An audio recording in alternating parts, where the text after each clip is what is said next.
Hi everyone, Kevin the Geeky Gamer here. Now I wanted to, for this video, is compare the PS4 Pro with the Xbox One S.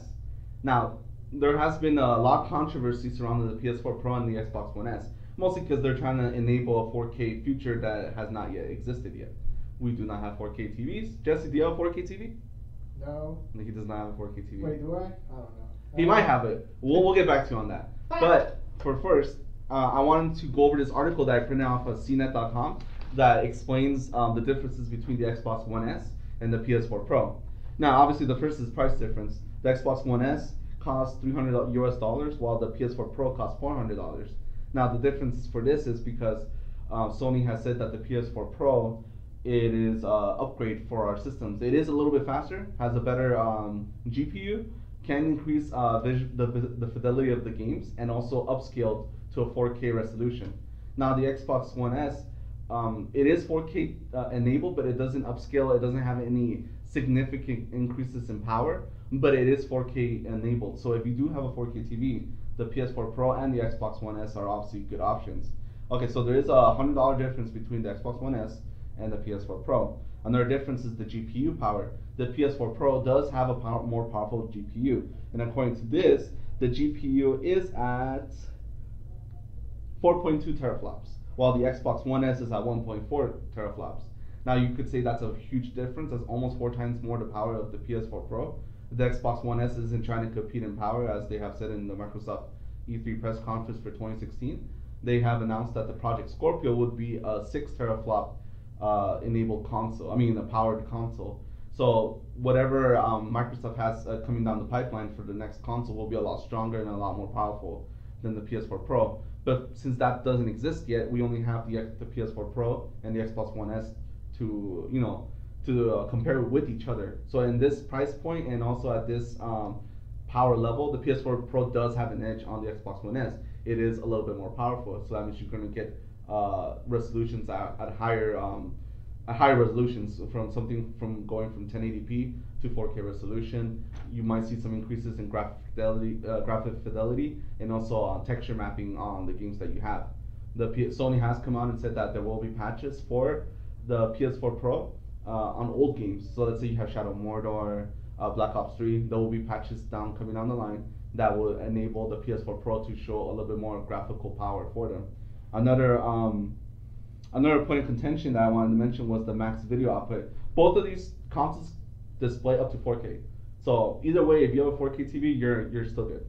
Both of the consoles support HDR. There's one main difference that I don't think Sony announced in the PS4 Pro, unless they took it out on purpose, is that the PS4 does not have a 4K Blu-ray drive.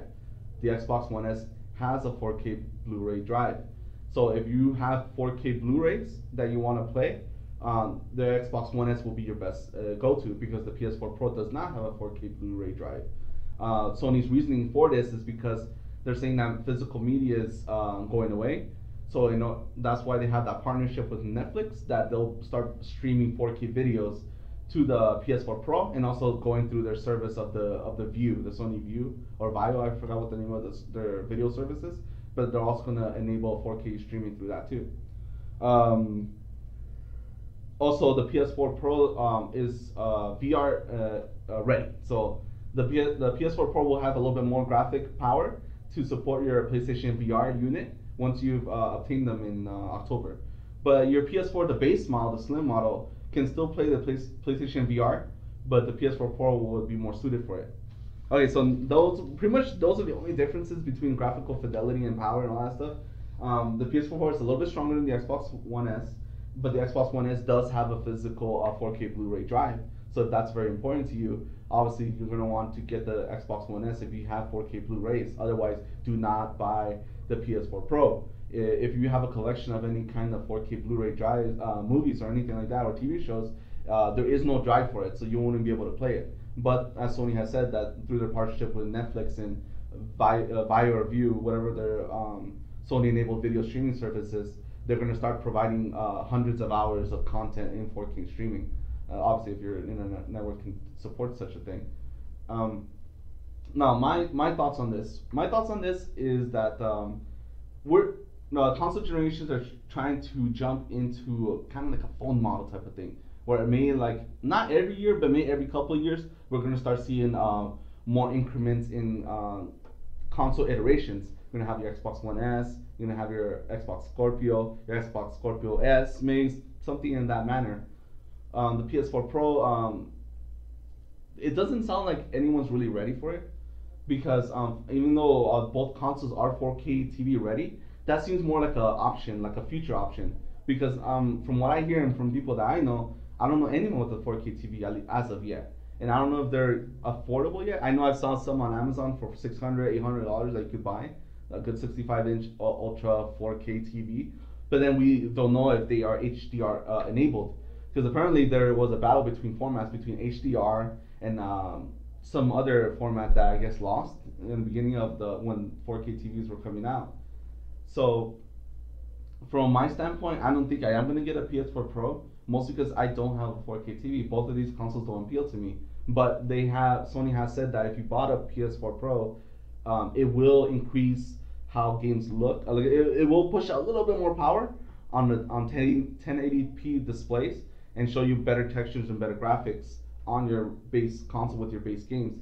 That's only if they are enabled for it. And that's the problem that I have with the PS4 Pro, is that it is an option for third-party games to patch their games if they want to or not. Arguments for it is that that'll keep your player base playing your game longer after they stop playing it and they won't return it because they'll know there's a patch coming down the pipeline. They'll make it look better. But on the other side, it is optional, so you don't know if your game is gonna get a patch. All first-party Sony games are gonna get a patch. The Slim model and the PS4 Pro will show patches that increases the resolution, but third-party games like Black Ops 3 and I think Tomb Raider were one of the few games that were announced that they are going to get a patch that will show off the PS4 power. But other than that, it's pretty much up to the publisher whether or not they want to cater to such a small segment of people that are going to buy the PS4 Pro. I don't think it's going to be such a bomb as everyone's making it seem on the internet that this thing is going to fail. There are going to be people who are going to buy the PS4 Pro. I would like to buy one, but I think from one of my standpoint, my PS4 is fine. And then if it does break or if I'm going to upgrade anytime soon, there would have to be a really good upgrade program, or wait till my PS4 breaks and then I'll get a PS4 Pro. Because why not?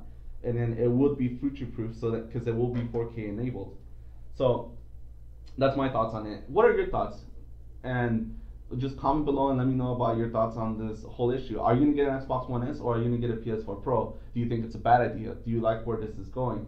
I personally don't like where this is going, but maybe it is time for the console generation to change the way they do things, because the last console generation for the Xbox 360 and the PS3 was an 8-year cycle, and obviously in 2008 we had the economic collapse. So I think that's why that cycle went on longer than it did, because no one had money, companies that had money, everything was in the shitter for a while. But now that we're back to I guess a normal console generation, I think it's time to go back to the 4-year cycle. But would you want it even faster? Would you want it as a 2-year cycle? Would you want a new console every 2 years, knowing that you could bring your games over? For me, it's very important that our games carry over, because I don't want to have to buy a console and not know that these games don't carry over anymore. But the way that the Xbox One S and the PS4 Pro are being designed, and the way that these architectures are for developers to create their games, it sounds like you will be able to carry over your games, and that your games will start be able to follow you for once. No longer do they have to enable a chip to make it backwards compatible. So let me know what you think, and at the end of the day, write to me on Twitter. I'm at Superior2099, and I'll be happy to read your questions and let me know what you think. And stay cool and geek out.